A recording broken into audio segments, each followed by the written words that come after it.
Today's Wednesday, February 8th, 2017. You're tuned into the Elevator Radio Show. Thanks for tuning in, podcast people. We've got a great show for you today. Stay tuned. Here it comes. You're tuned in to the Elevator Radio Show, a weekly program dedicated to covering news and information on elevators, escalators, and moving walkways. Produced in the wee hours of the morning, a new show is uploaded every Wednesday, sometimes even before you get out of bed. Listen to some of the comments sent in from our audience. Rob from New York writes, Tom, are you f***ing insane? You actually get up at 2 a.m. Wednesday to put this show out? Man, you must love elevators. Tim from Illinois writes, I'm not sure why I listened, but ever since I tuned into the first show back in 2007, I've been addicted. Matt in Texas writes, I like your safety messages, Tom. It's important to remember them each and every day. And he also adds, when am I going to win the monthly prize pack giveaway? Ron from California sent this in. Despite your inability to pronounce words in the English language, I tune in each week and am glad that you offer this service to the industry. It's better than Google News alerts. Sarah from Washington writes, love the show, Tom, and look forward to it each week. I'm glad I signed up for the newsletter. You provide a valuable resource for the industry, not only for North America, but worldwide. Enjoy the show. And now, here's your sleep-deprived host, Tom Seibert. Thank you. Thank you, everybody. Yes. I think it's good to be here this morning, where it actually is good to be here, no matter what or how it feels when that alarm goes off at 2 o'clock or 1:30 or whatever it is. It's early then, for sure. I think kind of what I dread is going to bed knowing that I'm going, the previous night, knowing that I'm only sleeping for a few hours. That's probably the worst thing about the whole experience. So anyway, it's good to be here. Got an important show to cover. Some important things that I hope you take with you back to your clients, your customers, and those that you work with to ensure that we're all doing our part to make sure elevators and escalators are safe. So that's where we're at. On a lighter side, what a game on Sunday, right? I know we have quite a few listeners from the Boston area. Congratulations on your win. I was not really rooting for either team. I simply wanted my Squares to win, as probably most of you did, in whatever football pool you were partaking in. But as the game went on, literally, I was like this. I felt bad for the Patriots because literally, I'm like, you guys are getting your butts handed to you. And, it didn't start to turn around to the fourth quarter. So it's kind of, you kind of root for the underdog in many cases, or at least I do. So it was kind of nice to see them come back. But then when they started coming back, and you kind of go the other way, you're like, oh, man, I hope the Falcons kind of pull it off. And, literally, it was a great game. It was definitely worthy of watching, at least the fourth quarter. So congratulations to all you Patriots fan out there. My neighbor actually took his son, and they had some tickets, went. And I was just thinking to myself, man, what a game to go to if you're a Patriots fan, knowing, just watching them do so poorly. And Atlanta played a great game, and just unbelievable. So nice to see a football game actually be exciting rather than watching a bad football game or watching a bad football team do bad things. Anyway, hey, next week there will be no show. Okay, because I will be attending the AGM, the Elevator Escalator Safety Foundation AGM. Looking forward to seeing a few friendly faces and listeners to the program, so looking forward to that. So no show next week. And then the weeks after, I should have shows, but just an FYI, my wife is having some very minor surgery on Friday. Nothing to be alarmed at, nothing to worry about, but she's going to not be able to drive for like 4 weeks. So I don't think that'll affect my work schedule, but I am somewhat going to be Mr. Mom. So I'm so glad the kids are older.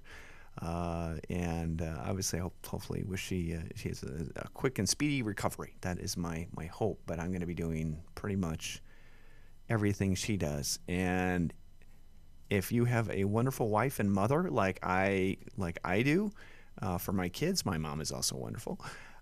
You realize how much they do when they are incapacitated or not able to do the job they are, whether it's a sick day or flu day, or if they're taking some time off and visiting friends in California. So anyway, so just a heads up, it's going to be kind of a busy following 4 weeks for me. And if there's not a show, just that's probably the reason why, and I'll try to let everybody know that. So anyway, got a good show for you. So we'll get into those article links that I found up next. And as always, go to facebook.com, join or like the page, and that's where the show information is uploaded pretty much immediately every time, every Wednesday when we have a new show that's been produced. Show number 458, slowly creeping up on 500, one show at a time. I guess if we could show a year, we might get there by the end of the year. No, we're not going to get there by the end of the year. Anyway, so stay tuned. The articles are next. Let this week's news stories give you a lift on what's happening in the vertical transportation arena. Each news segment is organically dug and fresh with news stories of the week. Got lift? If not, stay tuned. First news article, which just made me sick to my stomach when I saw it. It was the first one that popped up in the news aggregator and news alerts, and it was awful. In Little Rock, Arkansas, a toddler was killed in a home elevator accident. And all I can say is that with the number of home elevators that are out there, we all have to make sure that elevator homeowners understand in one way, shape, or form how to ensure their devices, their elevators are safe. This house, if you take a look at it, it looks like it's somewhat, it's pretty new. I don't know the age of it. It's a larger home, but man, it's terrible. I can't imagine as a parent having to live through this. And on a personal note, we had some close friends lose a child. It's awful. It haunts you forever, and it haunts not only you, but it haunts anybody it touches. So please, there are some excellent education programs out there. If you service any home elevators out there, please try to educate your customers on this and your clients, because this is not the first time that this has happened. It's not going to be the last. And the number of elevators out there are, in homes are huge. Ones that are really old, ones that are, newer. So, this is important. Go to eesf.org, click on Home Elevator Safety, the link there, and the Home Safe Elevator Campaign is linked through in that, and it's got some great informational sheets that you can print out, that you can email to clients. But let's make sure that every one of us is doing our part to educate homeowners that have elevators, or anyone that has an elevator, to make sure that they're safe. And I'm not going to I don't have the particulars of exactly what happened with this little boy, but if you were like me as a child and were very inquisitive and like to, do things you probably shouldn't have been doing. I swear, I remember going to my grandma's house. She had a train set that must have been from the early 1900s, and it made a buzzing noise. Okay, so you turned it on, you had a long wire, and I think the wire was like cloth, it was like a cloth wrapped wire that went to two open live terminals. And I would take the box, because you could ramp up the voltage, and I think it would buzz. And then on the track end would buzz, but it was only one small section of track. The point of the story is that I would drop the track down the actual laundry chute into the basement that was metal, with this wire that literally had cracked cloth around it, and then I would turn it on. I mean, and I don't know what kept me from not climbing into the actual laundry chute, because I want to say that I probably thought about doing that. So kids are inquisitive. Kids will get into places you don't want them to get into. So please, please, please, I beg everyone that listens to the program, or anyone that you might know, to get the message out. Home elevators are safe. They're definitely safe, but they are not toys. Doors have to be, you need the baffles installed. You need to make sure there's no space in between doors and lifts. You need to do, make sure they're safe. So if you have any questions about whether or not your home elevator is safe, if you're a homeowner listening to this show, please contact your local elevator company to find out.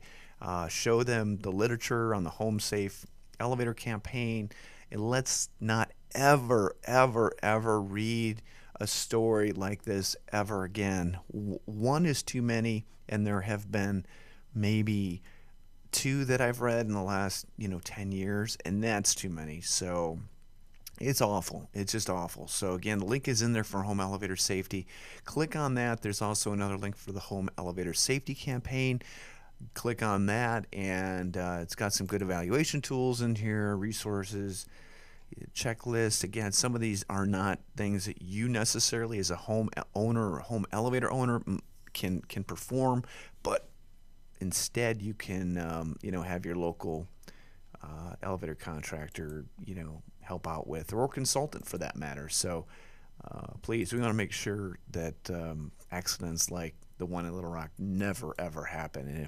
And there's just so many elevators out there, it's difficult to know how truly to reach every single home elevator owner out there in the world. And all we can do is just take it one step at a time. Okay, that's huge.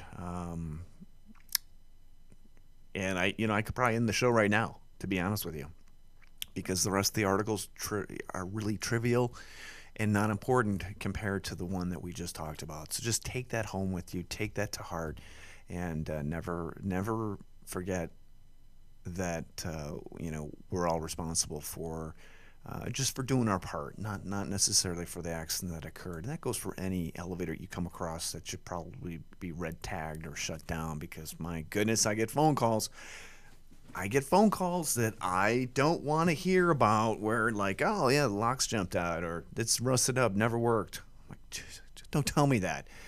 I mean, you're basically telling me that you're maintaining, or you're working on an elevator that should be shut down, that could kill somebody. And it just drives me crazy. Anyway, okay. On a lighter note, I don't know why this even made the news, but apparently the Atlanta Falcons coaches got stranded without an elevator to the locker room. Oh, that's too bad. I mean, come on. I use the stairs. I mean, I don't know what to say about this. If that's the biggest issue that the Falcons coaches had in the press box, I don't understand, but I don't know if that's mainstream media today. How many of you out there have seen the new Apple campus they're building? It looks cool. There's actually a video in here, and the reason why it was posted up was because it has a note regarding iPhone-like elevator buttons. I'd love to see that. There's no photos of it, unfortunately. The drone footage is long and very boring, to be honest with you.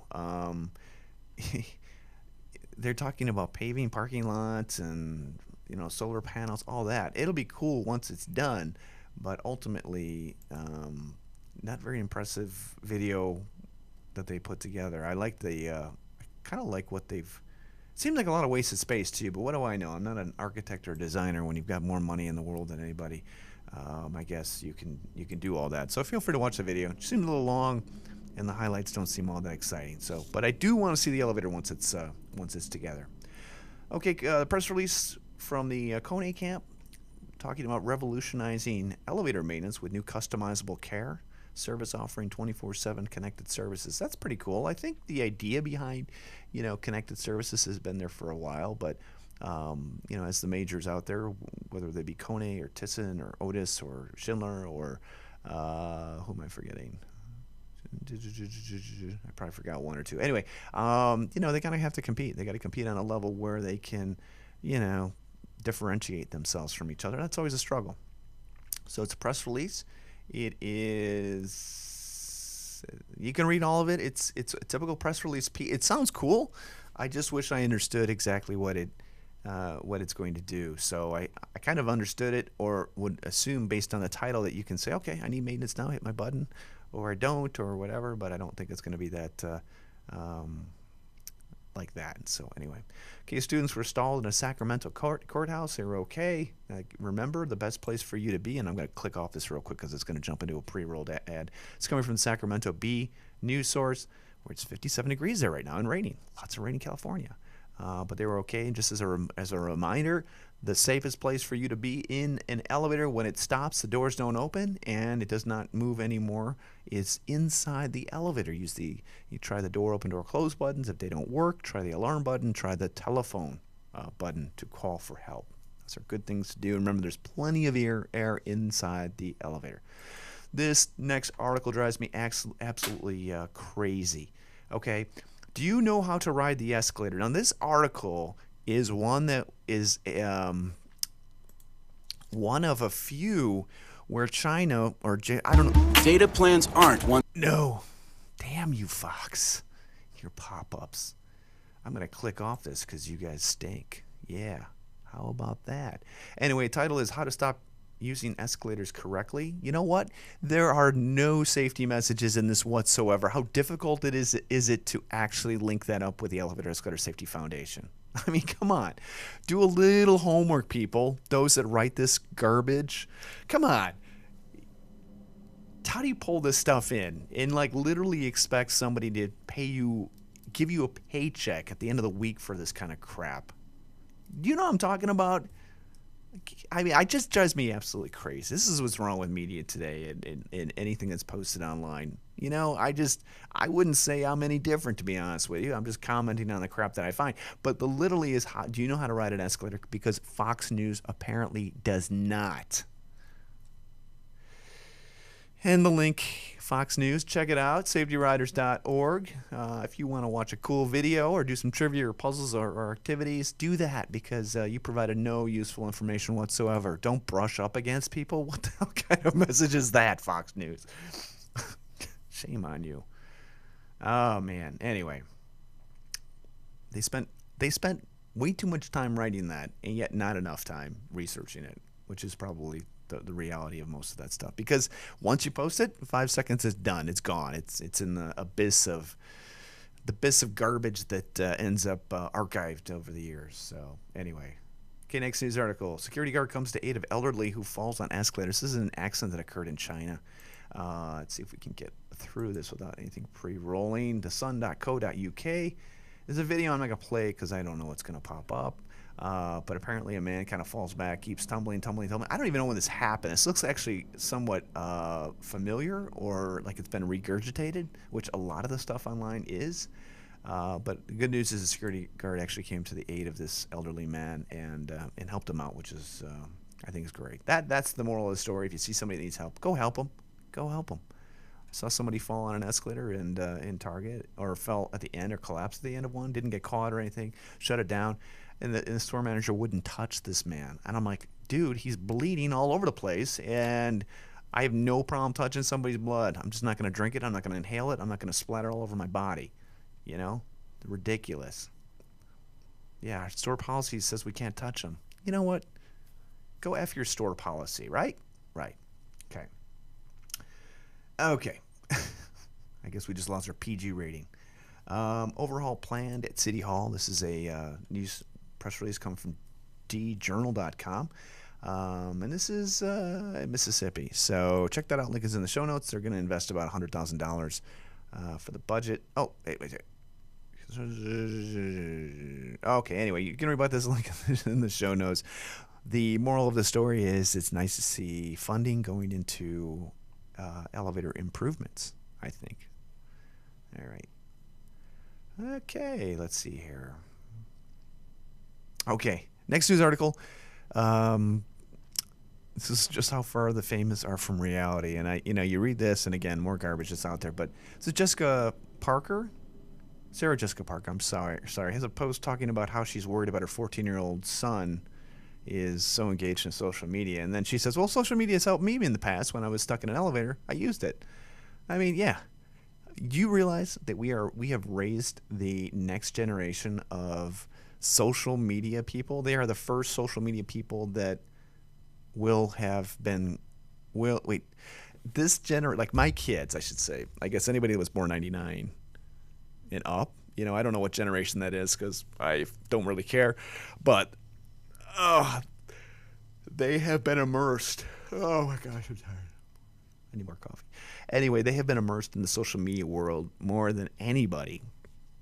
And it will be interesting to see how they deal with their kids in social media and how things change, or whether or not they'll be talking about in 50 years, when I was your age, I had a phone that did this or wasn't that great, or could only search the internet and not read your mind, or I don't know. I'm kind of reaching with that one. But anyway, it's kind of interesting. But yeah, the stars are kind of removed from reality to some extent. Oh well. In the last news article, which I think is pretty cool, I had this idea a while ago, and I thought it'd be a great idea, although I don't have any kind of expertise in elevator maintenance or repair. So lawyers, attorneys who might be listening to this program, who might want to depose me, do not do that, because I'm not the guy you want. Not the guy you want. I can send you to people you want to depose and get as expert witnesses and stuff, because I'm not that guy. That's my disclaimer.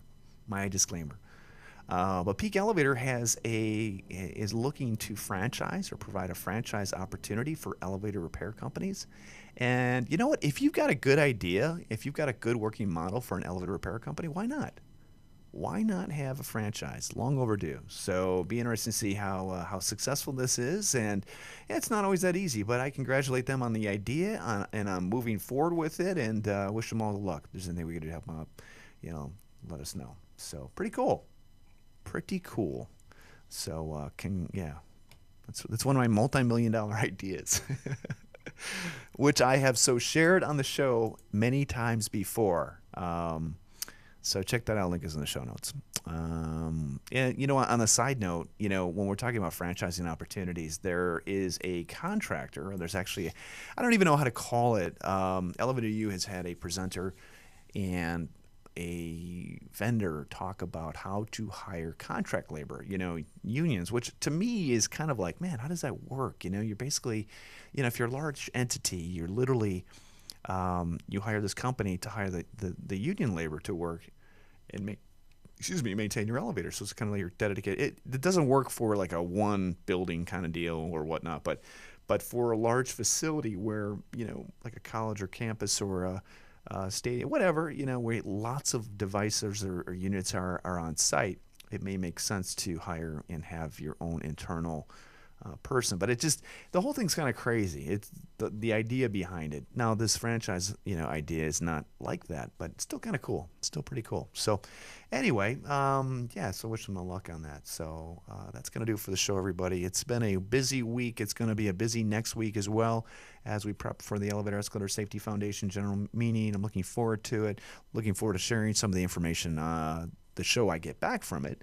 And and hopefully we do not lose track or the vision, all of us, on ensuring safety and making sure that the world is safe from the devices that they ride, that we work, maintain, inspect, consult, make equipment for. And that's all of our jobs out there, because at the end of the day, we all want to go home to our families, whether we're in this industry or the general riding public. And that is my soapbox talk of the day.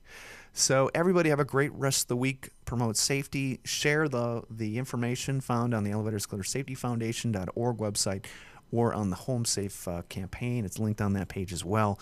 And let's do our best to ensure that general riding public is safe. That's all I got. So again, thanks for joining us today. Have a great rest of the week, and we'll be back in 2 weeks. Take care, everybody. Bye-bye.